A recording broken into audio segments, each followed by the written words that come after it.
Shedeur Sanders got injured in a violent practice brawl, called out the Cleveland Browns on social media, and now the team is officially spiraling. Welcome to the most dysfunctional quarterback room in the NFL right now, where draft picks don't just compete, they throw hits. And if you're wondering how a preseason practice turned into a scandal big enough to fracture a locker room and melt Twitter, buckle up. If you're into the real story and all the messy twists they don't show on highlight reels, go ahead and subscribe. And if you're sticking around to see how this Browns QB chaos plays out, you should definitely be subscribed. It started with a quarterback controversy that was already bubbling under the surface. The Browns made a bold, some say baffling, decision this offseason. Draft two quarterbacks, Shedeur Sanders and Dillon Gabriel. Both promising rookies. Both hungry for the starting role. And both with something to prove. The plan? Create healthy competition. The reality? The ticking time bomb. You could feel the tension early on. Practices were intense, reps were split unevenly, and players were already whispering about favoritism. Coaches downplayed it all, brushing off reports of heated moments as normal rookie energy. But everyone inside that facility knew something was off. There wasn't a QB1. There wasn't a pecking order. There was chaos. And then came that practice. It was supposed to be a standard red zone drill. High pressure, sure, but nothing out of the ordinary. Sanders drops back, rolls out, and just as the whistle should have blown, Dillon Gabriel, who wasn't even supposed to be in on the play, comes flying in and levels him with a late, dangerous hit. Not a welcome to the league tap. Not even a hard-nosed play. A full-speed, reckless collision. The field went silent. Sanders didn't get up right away. Trainers rushed in. Coaches looked frozen. And Gabriel? He didn't even apologize. Some teammates tried to separate them as Sanders got to his feet, clearly furious, clearly in pain, holding his shoulder, but the damage was already done. Physically and emotionally. Now here's where things really explode. Less than 2 hours after the hit, Sanders took to social media. Not to say he was okay. Not to thank fans for support. But to expose the franchise. In a now viral post, he laid it all out. The favoritism. The disorganization. The neglect. According to Sanders, this wasn't a one-time scuffle. This was the result of weeks, months, of tension and dysfunction being ignored. He claimed coaches knew things were getting out of hand and did nothing. He said the team failed to protect him, physically and professionally. And the line that really caught fire? This isn't a team. It's a reality show with bad writers. Yikes. Within minutes, NFL players, analysts, and fans were in a frenzy.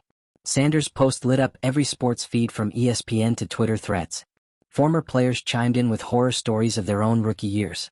Analysts started pointing fingers. And Browns fans? Well, they snapped. Years of mediocrity, drama, and mismanagement had built up like pressure in a dam, and now it was bursting. Meanwhile, back in the facility, things were falling apart. The locker room split almost instantly. Reports say offensive linemen were furious at Gabriel, some even refusing to block for him in walkthroughs. A few skill players, though, apparently felt Sanders was too vocal and didn't like the way he went public. Veteran players like Myles Garrett and Jordan Hicks tried to step in, urging the team to refocus. But by then, the damage was already irreversible. Oh, and remember that minor injury narrative the Browns' PR team tried to float? That didn't last long. Turns out Sanders' shoulder injury is worse than initially reported. We're talking potential ligament damage. Inflammation. Weeks, if not more, on the sidelines. For a rookie QB in a heated competition, that's practically a death sentence for your momentum. And don't forget about Dillon Gabriel. While he technically finished the practice, sources say the team is now weighing disciplinary action. Suspension, fine, or even reassignment to third-string duties. But that move alone raises another problem. If they do punish Gabriel, they're validating Sanders' side of the story.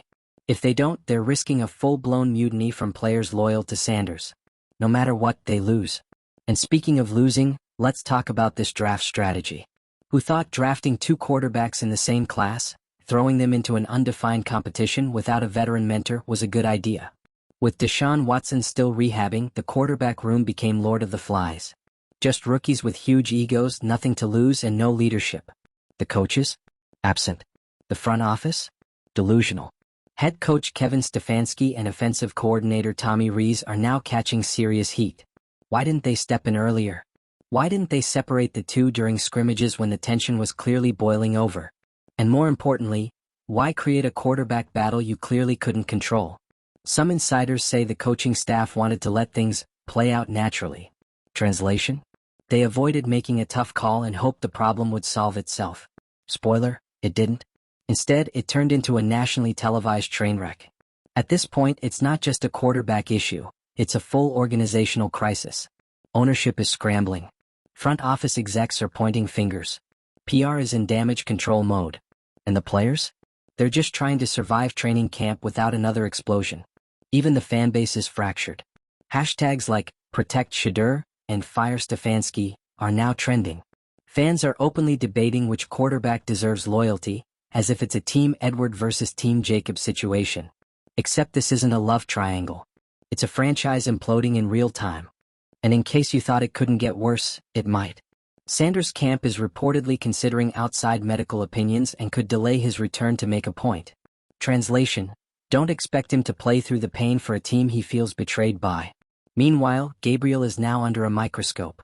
Every move he makes in practice is being filmed, dissected, and memed. It's like QB1 meets Survivor, but with more ice baths and passive-aggressive interviews. So where does that leave the Browns? Nowhere good. Their entire preseason strategy just fell apart. Their two rookie QBs are either injured or possibly suspended. The locker room is divided. Their head coach looks ineffective. And their reputation? Dragged through the mud in front of the entire league. This isn't just a football problem. It's a culture problem. A leadership problem. And yes, a PR disaster. Because when your own players are calling out the team on social media, and getting support from other athletes and fans, you've lost control of the narrative. Let's give the Browns their honorary award for this episode, most likely to self-destruct before Week 1. It's not even the regular season and they've already hit mid-season drama levels. The sad part? None of this had to happen. With better planning, real leadership, and just a tiny bit of foresight, they could have avoided this. Instead, they poured gasoline on a rookie rivalry and struck a match. In the end, the Browns might survive this season.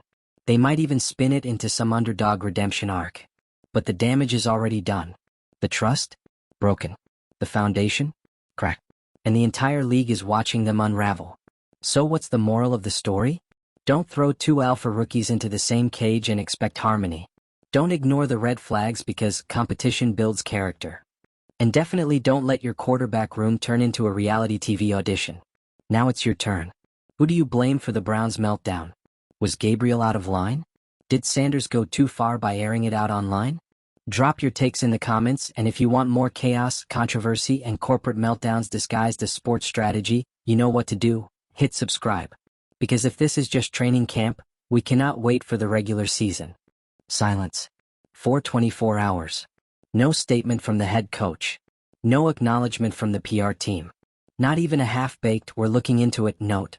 Just a digital tumbleweed blowing through Berea while the internet lit up with takes, memes, and mounting outrage. You've got reporters circling like vultures, fans demanding answers, and media panels throwing around words like toxic culture, and the Browns? They're just letting it fester. Finally, Coach Stefanski rolls out a statement the next day, and you'd think it would be the moment to calm the storm. Maybe admit that things got out of hand, express concern for Sanders, promise internal evaluations. But instead, we get a monotone, prepackaged quote about competitive environments, how emotions can run high, and a very bland, "we're confident in the leadership of our team." It was like pouring lukewarm Gatorade on a grease fire. The fans weren't buying it. The media called it tone deaf. And within the locker room, players were livid. Sources say Sanders felt completely hung out to dry. Gabriel, meanwhile, was reportedly told to stay quiet and focus on reps, which, let's be honest, sounds a lot like the Browns trying to pretend none of this is their fault. But the cracks just kept spreading. Players started taking sides more publicly. A cryptic post from a starting wide receiver? Clearly subtweeting the coaching staff. A defensive lineman liking tweets about the team lacking accountability? That's not a good look. And a leaked text thread between players venting about zero leadership at the top? Let's just say it's not helping morale. And while all this unfolds, Shedeur's camp isn't staying silent either. Word leaks out that he's re-evaluating his future with the team. Now that doesn't mean a trade request, yet, but it's clear he's sending a message. Fix this or I won't pretend it's business as usual. Here's where the Browns front office finally decides to do something. They organize a team-building session behind closed doors. No media. No cameras. Just players, coaches, and what one insider called an uncomfortable amount of tension. The goal? Clear the air. The result? An absolute disaster. One player reportedly walked out. Another challenged the coaching staff over their handling of the situation. At least one veteran flat out said, "We're not aligned," which is the NFL locker room equivalent of a divorce announcement. The Browns tried to hit reset, but all they did was confirm what everyone already suspected. This isn't a team, it's a pressure cooker. And if you're wondering how Dillon Gabriel's handling all this, sources say he's frustrated but focused. But come on, he has to know the target on his back has doubled in size. He was already the less hyped of the two QBs. Now, he's the guy who injured the golden prospect and cost the team a PR nightmare.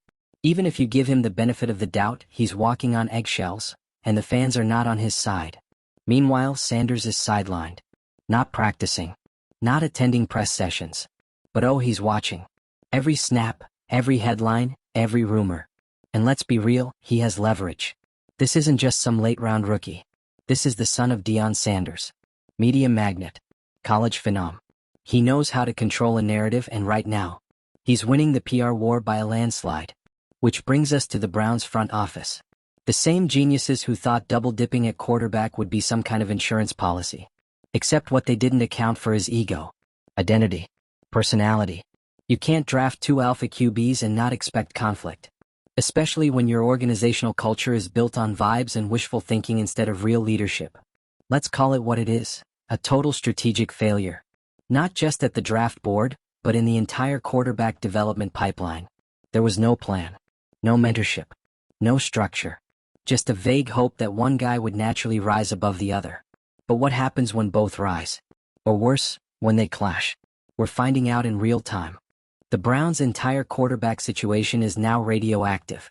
No one wants to make the next move because every option looks bad. Sit Gabriel and you admit he crossed a line. Support Gabriel and you risk alienating Sanders and the half of the locker room that rides for him. Try to smooth it over and you look weak. And the rest of the league? They're watching like it's a Netflix docuseries. Other GMs are whispering about Cleveland's inability to manage talent. Coaches are referencing it in meetings as a case study in what not to do. And you know some anonymous exec has already floated the phrase organizational malpractice to a reporter by now. But the most poetic part of this mess? It was all so avoidable. All it would have taken was a veteran QB in the room. Just one guy to walk in, shut the nonsense down, and remind these rookies that they're here to win, not reenact an episode of Hard Knocks, Hunger Games edition. Instead, the Browns bet everything on youth, ego, and Instagram followers. And now they're paying the price. In the middle of it all, fans are stuck wondering what exactly this team stands for. Because right now it's not discipline. It's not player safety. It's not unity. It's just noise, drama, dysfunction wrapped in an orange helmet. And with every day that passes without a clear resolution, the silence from the top gets louder. Where's the ownership? Where's the big accountability moment? Where's the statement that says, "We messed this up and here's how we're going to fix it"? Instead, it's crisis management by ghosting. You know what would actually change the tone? A press conference. A real one, not a choreographed, media-trained hostage video. Put Stefanski in front of a microphone. Sit Gabriel next to him. Bring out Shedeur's reps. Have an honest, uncomfortable, transparent moment with the fan base. But this is the NFL, where transparency is treated like kryptonite and PR disasters are usually just waited out. And now the Browns are running out of time. The preseason is ticking down. Reps are being lost. Installations are being delayed. And let's not forget, they've still got a full season to play, with a schedule that does not favor teams in crisis mode. So let's just lay it all out one more time. You've got a prized rookie QB with a messed up shoulder, a social media megaphone, and every reason to distrust the franchise that drafted him. You've got a second rookie QB who may have tanked his own career before it started. You've got a coaching staff afraid to lead, a locker room split in half, and a front office that's now famous for drafting drama over depth. The Browns aren't just dealing with a quarterback controversy. They're facing an identity crisis. So what now? Maybe they limp through preseason. Maybe someone steps up and pretends to play peacemaker.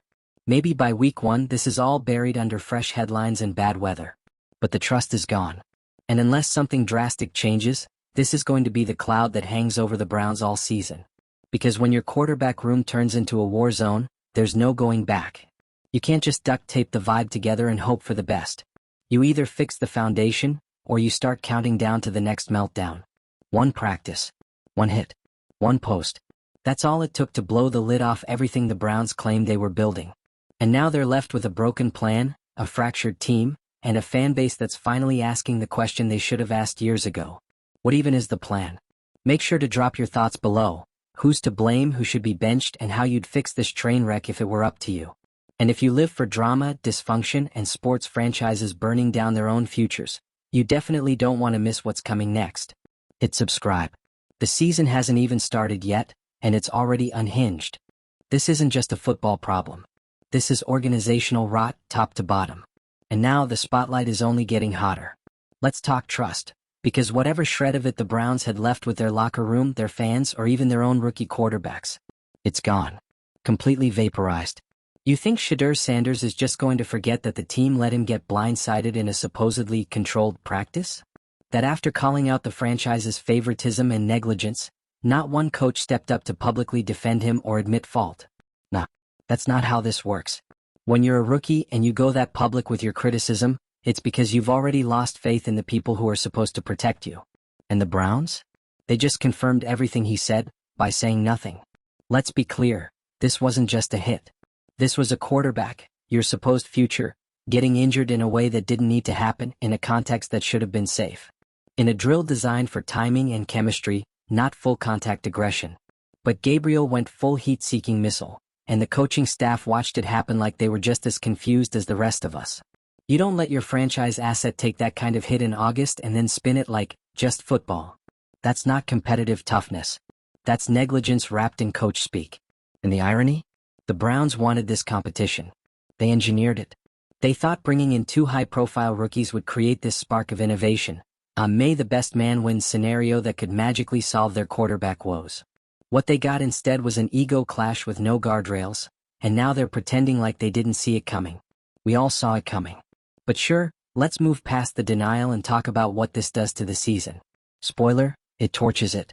Training camp is where you build chemistry, where you settle your depth chart, where your QBs get timing down with receivers, where your O-line learns protection calls, where your entire offensive identity is formed. And right now, the Browns have no idea who's running the show. Shedeur is sidelined with a shoulder injury. We still don't know the full timeline, but early reports say he'll miss significant preseason time. You can't evaluate a rookie QB when he's doing rehab. You can't build around a guy who's more active on social media than on the field. And don't get it twisted, Sanders going public wasn't just a vent. It was strategy. He's controlling the narrative now because he knows the Browns can't. And then there's Gabriel. Still practicing. Still taking reps. But now, every pass he throws is under a microscope. One bad drive, one misread, one overthrown slant, and the whispers start. Is he really a leader? Can the team rally behind him after what happened? Was he ever supposed to be the guy or just a panic pick? This is the nightmare scenario. Two QBs. No clarity. No unity. No stability. But wait, it gets worse. Because let's talk about the rest of the team. The players who have to answer questions every day about a fight they didn't start, a divide they didn't create, and a drama that's now overshadowing everything else they're trying to do. Veterans are pissed. Guys like Myles Garrett didn't come back for another year just to babysit a quarterback feud. They signed up to compete. To win. Not to play therapist to a locker room full of 20-somethings with burner accounts. You think it's a coincidence that team captains are suddenly giving "we've got to stick together" speeches in post-practice interviews? That's crisis control. That's trying to patch holes in a ship that's already halfway underwater. And deep down, everyone knows it. The Browns didn't just fracture their quarterback room, they fractured their culture. And no matter how many PR bandages they slap on it, the wound is still open. Let's pause for a second and acknowledge something important. This should have been the Browns' reset year. Say what you want about their history, but they finally had a chance to build something sustainable. They'd loaded up on talent. They'd drafted aggressively. They had a window. A real, tangible opportunity to develop a long-term quarterback and finally, move past the carousel of mediocrity. But what did they do with that window? They cracked it open just enough to let in the chaos. And now, instead of prepping for a breakout season, they're trying to figure out whether one rookie QB wants out and whether the other can even survive the locker room tension he helped ignite. We've said it before, but it's worth repeating. There was no plan. No vet to guide them. No pecking order. No defined path forward. Just vibes. And if you build your quarterback room on vibes, don't be surprised when it collapses like a bad group chat. You know what's sad? This whole thing could have been a redemption arc. Two rookies. Friendly competition. One rises, the other learns. Everyone matures. The team rallies. The narrative writes itself. Instead, it's a reality show with no script and no winner. And the fans? They're exhausted. You've got people who've stood by this team through every blown lead, every quarterback bust, every weird press conference. People who wanted to believe this was finally the moment things turned around. And now they're watching their rookie investment limp around the sideline while the team that's supposed to protect him gives nothing but radio silence. So now we wait. Wait to see how long Shedeur's out. Wait to see if Gabriel implodes under pressure. Wait to see if the front office makes another desperate move to save face. But here's the thing, the damage is done. Even if Sanders comes back and balls out in week 3 of the preseason, the trust is still broken. Even if Gabriel ends up winning the job, the questions about how he got there won't go away. Even if the Browns manage to spin this into some gritty underdog story, the receipts are everywhere. This isn't just a bump in the road. This is a spotlight on everything wrong with the way this franchise operates. From top to bottom. From draft day to training camp to crisis management. And until someone at the top steps up, owns the mess, and changes how this team leads, we're just going to be back here again. Same drama, different quarterback. So what's next for the Browns? We don't know. But here's a bet. The next headline isn't going to be about a big win or a breakout star. It's going to be another meltdown. Drop your theories in the comments. Who starts week 1? Is Shedeur already halfway out the door? And how do you fix a franchise that's allergic to leadership? And if you're as addicted to football chaos as we are, hit that subscribe button. Because this isn't the end of the Browns drama. Not even close.